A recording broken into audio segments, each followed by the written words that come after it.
Welcome to Autism Resource Hub. Today we're diving into that traditional special education relies on the Individualized Education Program, IEP. The sources describe the IEP as a static snapshot based on qualitative observations and delayed feedback, monthly or yearly. In contrast, precision education via the PDT, Personalized Digital Twin, creates a living portrait with the following characteristics. Dynamic synchronization. Unlike a paper file, the PDT is a symbiotic entity. Changes in the child, e.g. heart rate, gaze direction, stress levels, are updated instantly in the virtual model. Quantitative precision, it converts subjective observations, e.g., the child is annoyed by noise, into precise data points, e.g., 80 dB noise triggers a heart rate greater than 100 BPM. Two-way interaction. It is not just about the teacher observing the child.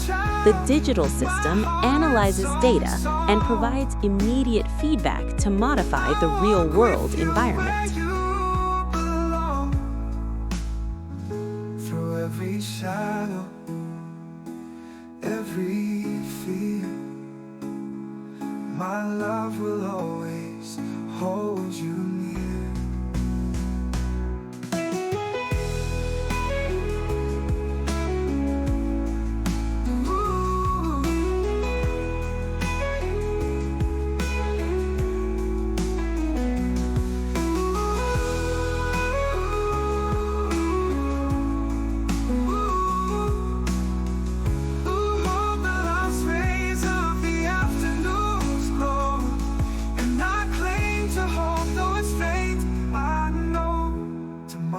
Dawn will bring the light. You hold the clouds deep in my heart. They turn to rain, they fall apart. Softly they weep outside my door, carrying your sorrows and so much more. In your eyes, loneliness you hide. How can I reach you, stand by your side? I'm lost, searching through the maze, through crowded streets and strangers' gaze. You hold the last rays of the afternoon's glow, and I cling to hope, though it's faint, I know. Tomorrow's dawn will bring the light, a brighter sun. Okay, imagine for a second that an education plan isn't some stack of paper, but a living, breathing, digital copy of a child. One that's learning and adapting in real time. Well, that's the huge leap we're going to talk about today. This massive shift from static documents to dynamic digital twins for children with autism. And you know what? Vietnam is actually leading the way. So let's start with this one big question, right? What if a child's education plan wasn't just a static document you look at every few months? What if it was a living thing that evolves with them, literally moment by moment? Posing this question really shows you the fundamental problem with the old way of doing things, and honestly, it opens the door to something pretty revolutionary. All right, to really get this, we gotta see it as an evolution. First up, we're gonna look at the journey from these old school static plans to dynamic living data. We'll dig into the limits of the old way and the absolutely incredible potential of the new one. So the standard right now is something called an Individualized Education Program, or an IEP. And look, it's built on good intentions, observation, clear goals, but its biggest weakness? It's totally static. It's just a snapshot in time, maybe updated once a month if you're lucky, sometimes only once a year. It's always playing catch-up, and that's a huge problem, especially with the constantly changing world of a child with autism. This table, wow, it really lays out just how big of a jump this is. We're going from qualitative, kind of fuzzy data to hard, quantitative, real-time numbers. Feedback goes from a months-long delay to literally instant. But the most important changes for me are in predictability and interaction. IEPs have to rely on an expert's best guess. A personalized digital twin, or PDW, uses predictive AI to actually simulate what might happen next. And the interaction, it becomes this two-way symbiotic relationship between the child and their digital model. It's a whole new ballgame. So what is a personalized digital twin, really? It is not just a digital file. Think of it like a virtual copy of the child, one that's constantly synced up with them through data from sensors, measuring everything from heart rate to where their eyes are looking. This creates this incredible symbiotic loop. What the child does in the real world updates the digital model, and then simulations run on that model help improve the support the child gets back in the real world. It's this continuous, always-on learning process. Okay, so let's see how this actually works in practice. We'll start with a case study for kids with level 1 autism, where the main challenge is often trying to navigate all those super complex social situations. Man, this is where you really see the difference. A traditional IEP goal is pretty simple, something you observe. The child will look at an object. The PDT completely transforms this. It makes it a precise, measurable metric. Using VR and eye tracking, the system doesn't just check if the kid looked. It measures the exact convergence and precision of their gaze. That tiny, granular piece of data then feeds the model to predict their capacity for social learning. It's a whole different level of understanding. And this approach is also predictive, which is a total game changer.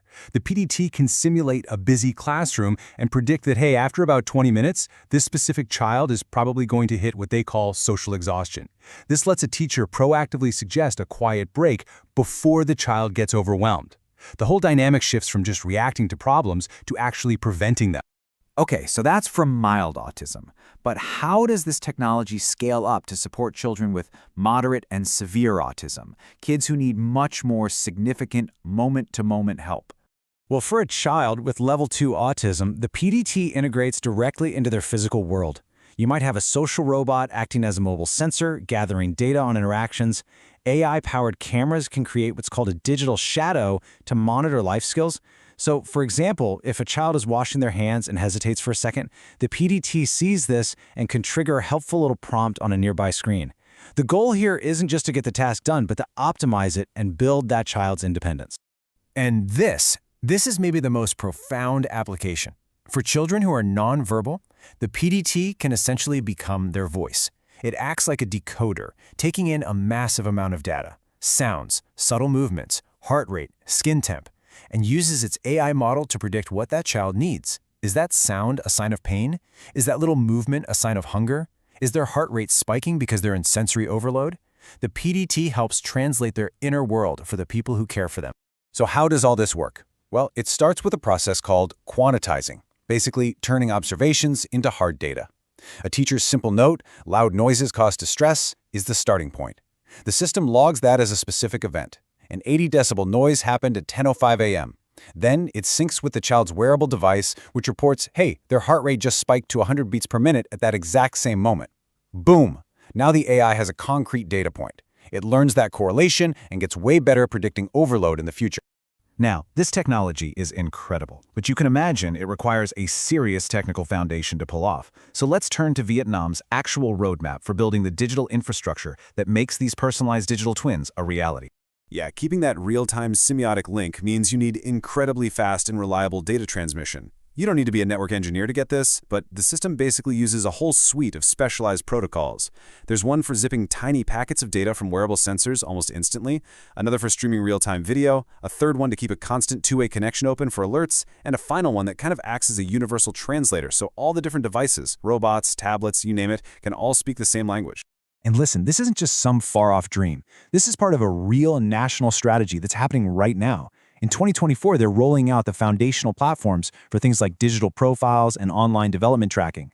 The big goal is to have 100% of educational resources managed digitally by 2025. And all along the way, they're making a massive investment in training teachers to actually be AI and data literate. Of course, collecting this much deeply personal data raises some huge ethical questions. And that brings us to the final and maybe most important piece of the puzzle: the ethical blueprint you need to protect every child's privacy.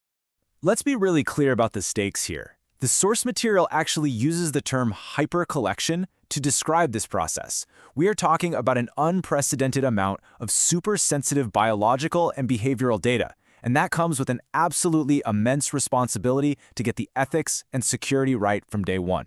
So to meet this challenge, Vietnam has put a really strong legal framework in place built on 4 key pillars. First, you need consent from both the parent and the child if they're over 7. Second is safety by default. The systems have to be built with maximum privacy from the very beginning. Third, all that sensitive data has to be end-to-end encrypted, no exceptions. And finally, using this data for any kind of commercial purpose is strictly forbidden. The legal framework also brings in this really smart idea called dynamic consent. This isn't just a one-time checkbox you click when you sign up. It's a living permission system. It lets parents continuously monitor and adjust who has access to what data as their child's digital twin grows and changes. It gives families constant, ongoing control, which is so important. You know, when you step back, this represents a complete philosophical shift. The goal isn't just to teach or manage behavior anymore. It's to truly coexist with the child's unique inner world. By understanding their biological and neurological rhythms, we can finally move away from those one-size-fits-all approaches and get to what you could call true precision education. And all of that leaves us with one final, critical question to think about. As we build these incredibly powerful digital copies of our kids, how do we make sure that this technology is always used to empower a child's unique humanity, and not just to optimize them as a collection of data? That right there is both the challenge and the promise for the entire future of autism support.